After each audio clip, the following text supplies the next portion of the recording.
Hi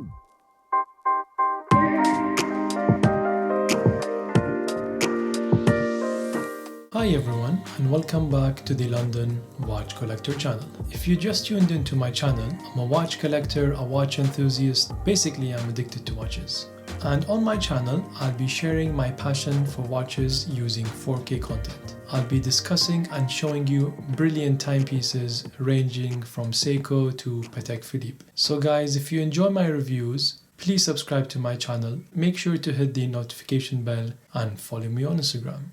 So as I do in all my reviews, whereby I discuss with you why I bought a certain watch, the experience I had, the pros and cons, everything you need to know. I just have to share with you the size of this box. If you own a Moonwatch Professional, you would know how huge that box is. But guys, this is actually bigger than that box. I wanted to discuss with you one thing about this watch, just to give you an idea. As you guys know, I'm a watch collector. I'm a pure steel watch collector. I have never owned other than steel watches, whether it's from Patek or Rolex. Although this watch is kind of considered to be a two-tone, but realistically it's not, because the bracelet's steel completely, there's gold on the dial and the bezel is made of gold. So let's get straight into the unboxing. Just to give you an idea, the top box is the Moonwatch Professional, and you can see that the anniversary model is definitely larger. You can see on the edge on the right side. So it comes in this cardboard sleeve, you can call it. I always keep it because I store all my boxes in the attic. Once you open up the cardboard sleeve, you'll be presented with the white Omega box. Once again, just to give an idea, that's the Moonwatch Professional. You can see the size difference.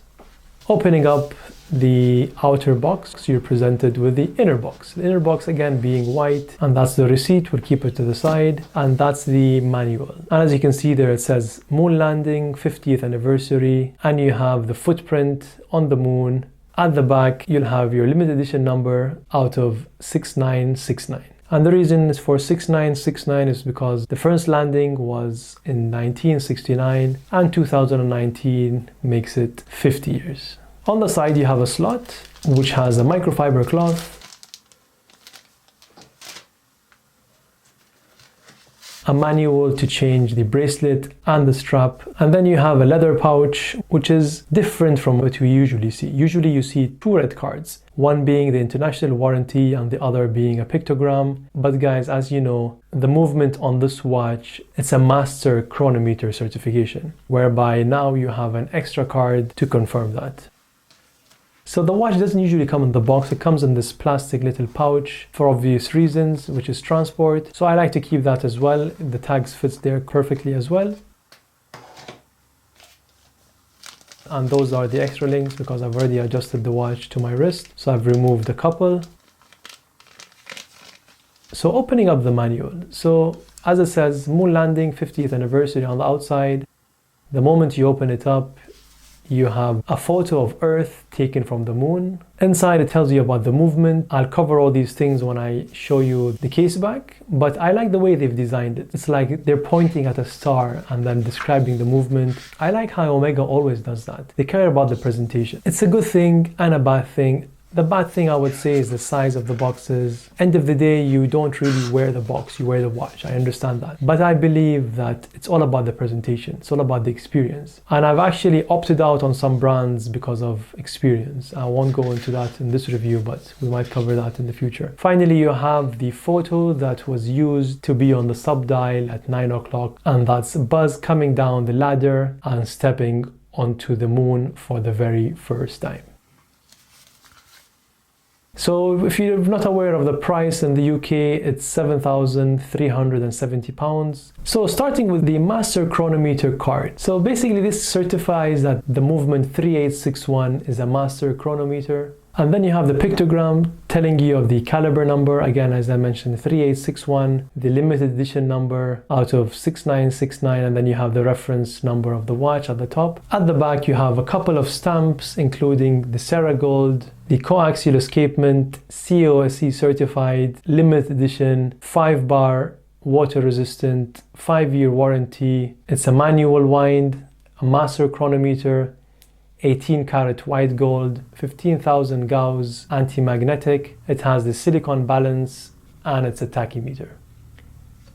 Last but not least, the international warranty with the name of the retailer, date of purchase, When you open up the box, so there are two layers. The first layer on the outside, which looks like the moon's surface, and zooming into those two little golden plaques, it says Sea of Tranquility landing site, and they give you the position of where the shuttle has landed. At the plaque at the bottom, it tells you the date and the time, which was the 21st of July 1969 at 2:56 and 15 seconds in the morning GMT time, and it was the first step on the moon. Once you open up the top layer, you'll be presented with a couple of things, including two badges. One of the badges is 50th anniversary moon landing Speedmaster by Omega.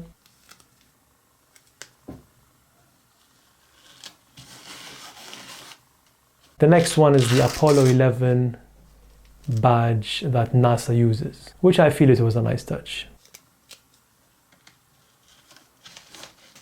And then you have a magnifying lens or a loupe with the golden color around the tachymeter.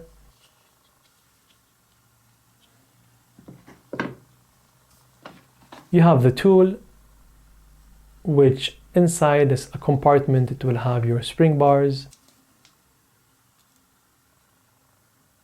Finally, a strap is actually a Velcro strap. As you guys know, I enjoy all my Omega watches on straps, whether being rubber, leather. Even this watch is definitely going to be on the strap. Another nice feature is the watch holder you see. It actually looks like the shuttle they've used, and I feel it was a nice touch.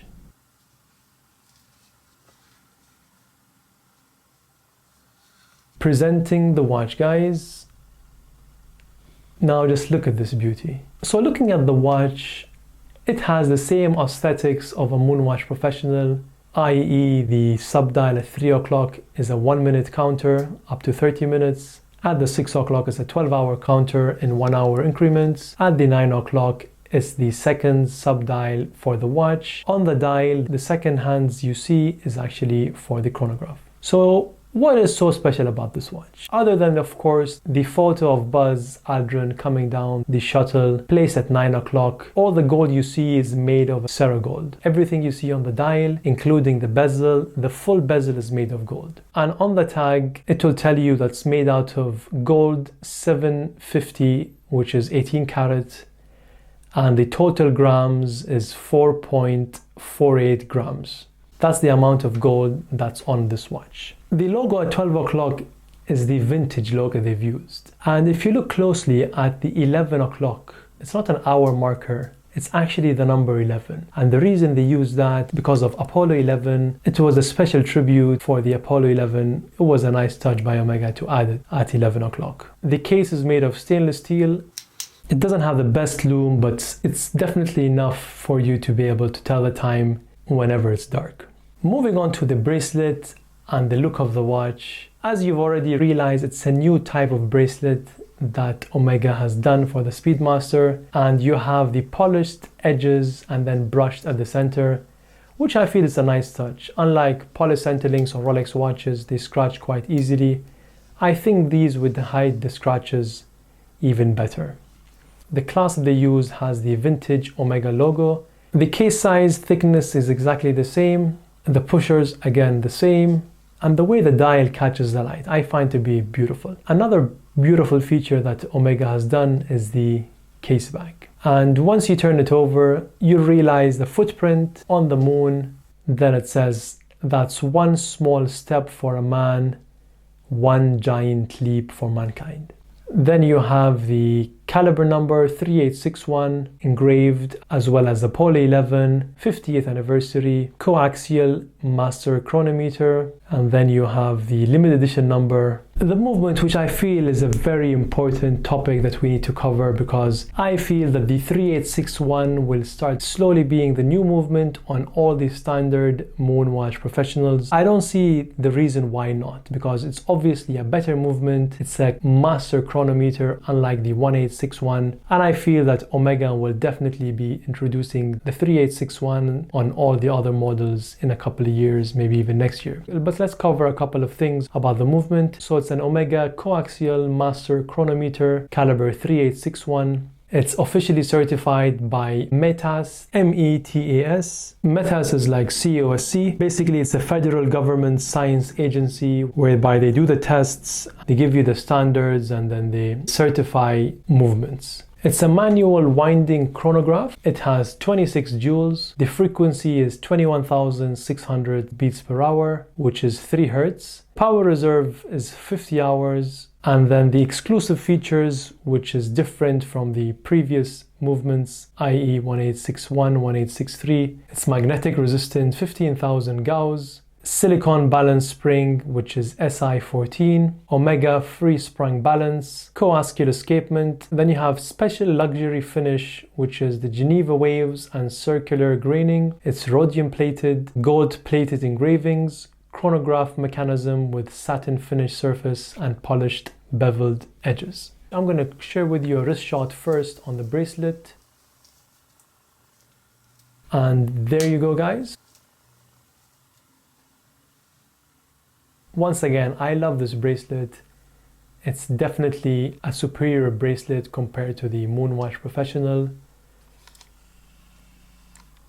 It suits the watch perfectly, but to me, straps and Omega watches, especially my Moonwatches, whether it's Speedy Tuesdays, the Moonwatch Professional, the CK2998, I prefer all my watches on strap. And you'll know what I mean when you see this.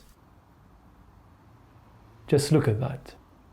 I was quite impressed that I was able to fit the strap without creating any scratches. It was a bit tricky. I had to use the small catalog they gave us. It fits into this plastic insert because being a Velcro, you just bend it and it just sticks.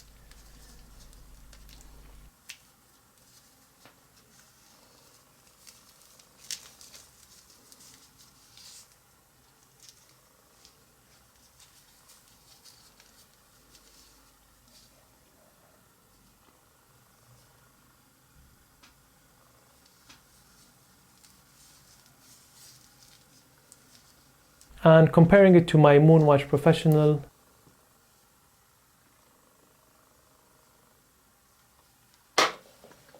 put it on your wrist, just slacken the strap, slip your hand in, and then just tighten it.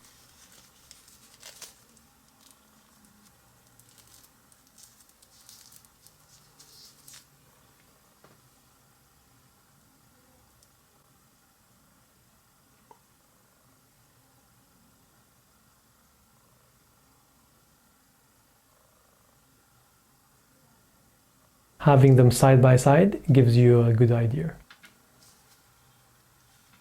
It definitely is a special watch, 50th anniversary. I feel they should have reduced the quantity. They should have had 1969 pieces to make it more exclusive, but I'm sure that people would have criticized that because it's always difficult to get the limited edition Speedmaster, but I feel the number 6969 doesn't really match, and if it would have been a 1969, it would have been more special. Of course, Omega has to look into profits as well, selling 2,000 watches or nearly 7,000, they'll definitely rather sell 7,000. What do you guys think? Do you think it's worth the £7,000? I hope you enjoyed this review. That's all for this week. Thank you for watching.